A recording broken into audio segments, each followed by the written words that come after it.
At 19, she was sold to a man of 63, but love found her in the arms of another. Subscribe to Wild Sky Stories. Turn on the bell icon so you can do not miss any new video. The letter arrived on a Tuesday morning when the Colorado sky stretched endless and blue above the modest farmhouse. Clara Morgan stood at the kitchen window, her hands still wet from washing dishes, when her father walked in with an expression she had never seen before. It was something between triumph and guilt, and it made her stomach turn cold. "It's done," Thomas Morgan said, setting down a cream-colored envelope with a wax seal. "Harold Whitmore has agreed. You'll be married by autumn." Clara felt the ceramic plate slip from her fingers. It shattered against the wooden floor, but she barely heard it. Harold Whitmore was 63 years old. She was 19. He owned the largest cattle ranch in 3 counties, employed over 40 hands, and had buried 2 wives already. His silver hair and weathered face had appeared in her nightmares ever since her father first mentioned the possibility 6 months ago. "Papa, please," she whispered, but her father raised his hand. "The drought took everything from us, Clara. The bank will have this house by winter, if we don't pay what we owe. Harold Whitmore is a good man. He'll provide for you, for all of us. Your mother needs medicine. Your brother needs schooling. This is what must be done." Clara wanted to scream that there had to be another way, that selling his daughter like livestock was beneath even their desperate circumstances. But she saw the way her father's shoulders slumped, the way his once strong hands trembled. He was broken by the land he loved, crushed by years of failed harvests and dying cattle. He wasn't being cruel. He was being a father the only way he knew how anymore. "When?" she asked, her voice hollow. "Harold will send his foreman next week to escort you to the Whitmore ranch. You'll stay there until the wedding. It's proper, he says, for you to learn the household." Clara nodded because there was nothing else to do. She spent that night crying into her pillow, muffling her sobs so her sick mother wouldn't hear. The stars outside her window seemed dimmer than they ever had before. The foreman arrived on a gray horse that matched the overcast sky.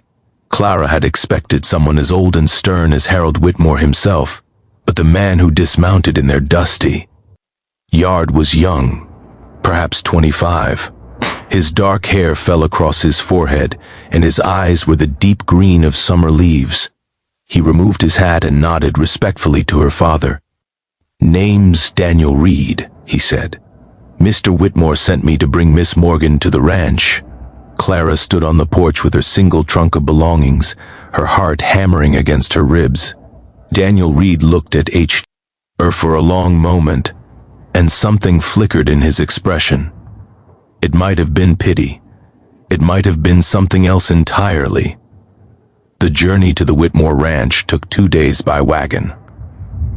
Daniel drove while Clara sat beside him, watching the landscape change from struggling farmland to the vast, prosperous grasslands that belonged to her future husband.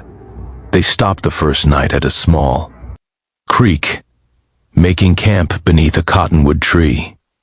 "You're quiet," Daniel observed, handing her a plate of beans and biscuits he had prepared over the fire. "What would you have me say?" He sat across from her, the flames casting shadows across his angular face. "I suppose there isn't much to say. But if it helps any, Mr. Whitmore isn't a bad man. He's just old and lonely." "That doesn't help, Sile," Ross said honestly. "Being married to a man who isn't bad, but who I don't love, seems worse somehow than if he were cruel. At least then I could hate him." Daniel was quiet for a long time. When he spoke again, his voice was softer. "I lost my parents when I was 14. Fever took them both in the same week. I've worked for Mr. Whitmore since I was 15 years old.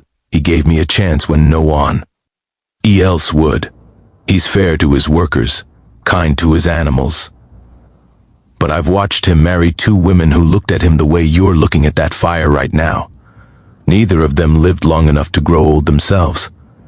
Clara looked up sharply. "What happened to them?" "First one died in childbirth. The second wasted away from sadness, I think. Some hearts aren't meant to live without love. Hey, just give up. The words hung in the air between them. Clara found herself studying Daniel's face, the strong line of his jaw, the gentleness in his eyes that seemed at odds with his rough appearance. He was the kind of man she had dreamed about as a girl, before dreams became luxuries she couldn't afford. They reached the Whitmore Ranch the following evening. It was magnificent in a way that made Clara feel small. The main house was 2 stories of white painted wood with green shutters, surrounded by flowering gardens that someone tended with obvious care. Beyond it stretched miles of fencing, thousands of cattle, and barns that gleamed with fresh paint. Harold Whitmore himself stood on the front porch, waiting. He was tall despite his age, with silver hair combed neatly back and a hick mustache that had long since gone white. His smile was warm, but it didn't reach his eyes. Those were cold, calculating, the eyes of a man who had built an empire through determination and ruthlessness. "Miss Morgan," he said, taking her hand and pressing his dry lips to her knuckles. "You're even lovelier than your photograph suggested." Clara forced herself to smile. "Thank you, Mr. Whitman." "Or, Harold, please. We'll be married soon enough." The weeks that followed were a strange kind of torture. Harold was polite, even generous. He showered Clara with gifts she hadn't asked for, dresses and jewelry that felt like chains. He showed her around the ranch with obvious pride, explaining how many cattle he owned, how much money he made each year, how envied he was by every rancher in the territory. He never asked about her dreams, her thoughts, her fears. He didn't seem to realize she had them. Daniel was assigned to teach her to ride properly. Harold believed a rancher's wife should be able to handle a horse, and Clara suspected he enjoyed showing her off to his neighbors during their Sunday rides. But those riding lessons became the only moments she truly looked forward to. "You're getting better," Daniel said one morning, as they walked their horses along a ridge overlooking a golden meadow.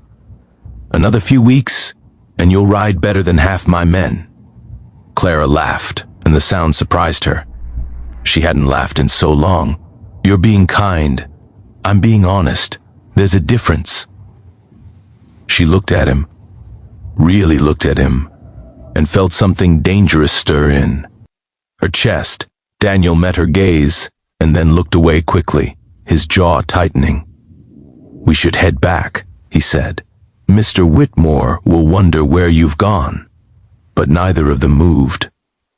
The wind rustled through the tall grass below, and somewhere in the distance, a hawk cried out as it circled in the endless sky. "Daniel," Clara whispered, "have you ever been in love?" He was quiet for so long. She thought he wouldn't answer. When he did, his voice was rough with emotion. "Once. I am now. But it doesn't matter." Clara felt her heart crack open. Why doesn't it matter? Because she belongs to someone else. And I'm just a ranch hand with nothing to offer. No land, no money, no future worth speaking of. What kind of man would I be to ask a woman to share that kind of life?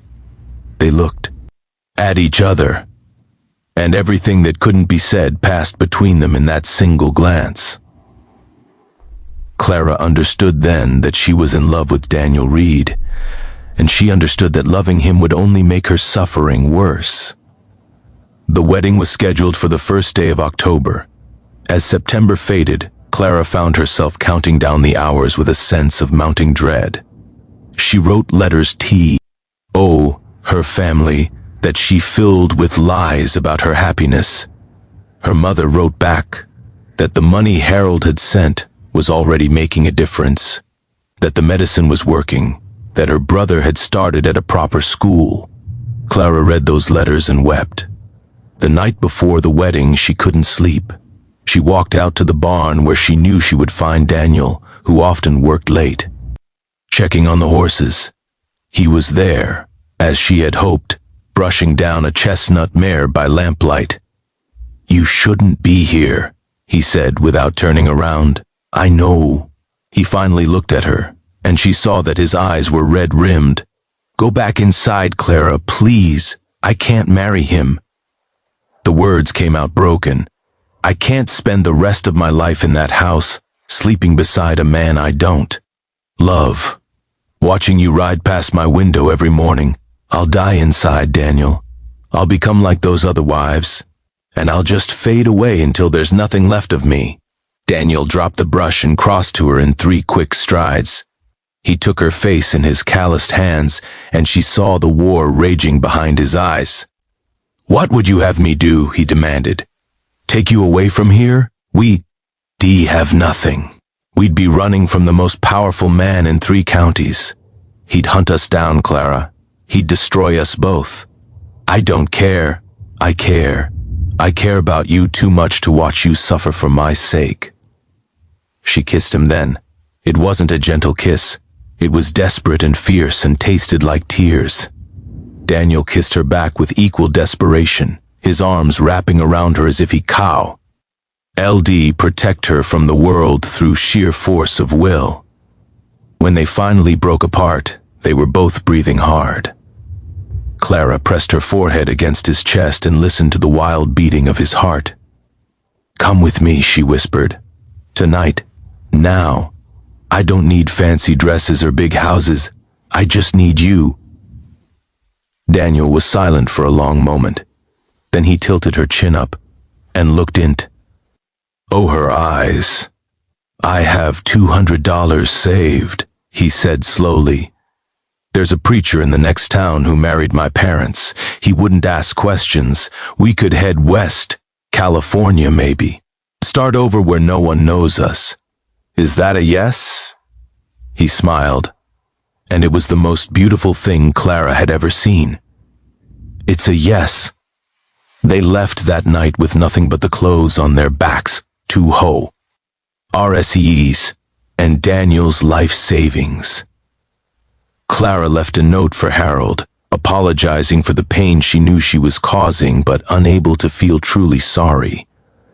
She promised to repay every cent he had sent her family, though she had no idea how. They rode through the darkness, pushing their horses as hard as they dared. By dawn, they had crossed into the next territory. By noon, they stood before a small wooden church where an elderly preacher listened to their story with kind eyes. Love is a gift from God, the preacher said. It isn't meant to be bought or sold. I'd be honored to marry you. Clara wore her traveling dress.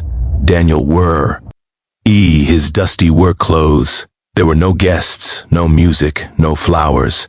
But when they exchanged their vows, Clara felt more beautiful and more loved than she ever could have felt in Harold Whitmore's grand house. The years that followed were not easy. They settled in a small California town, where Daniel found work as a horse trainer and Clara took in laundry and mending. Their first home was a sin. Glee room cabin with a leaking roof. They ate beans more often than meat. They worked until their hands were raw and their backs ached. But they were happy. Clara woke each morning in the arms of the man she loved. She fell asleep each night knowing that she was exactly where she was meant to be. When their first child came, a daughter with Daniel's green eyes, Clara held her and wept with a joy so profound it hurt. Word reached them eventually that Harold Whitmore had died, leaving his vast fortune to a distant nephew who promptly gambled it away. The great ranch was broken up and sold piece by piece. The White House with the green shutters was abandoned, left to rot under the relentless sun. Clara felt no satisfaction at the news. She had long since stopped thinking about the life she had escaped. What she had built with Daniel was worth more than all the cattle and all the land in the world.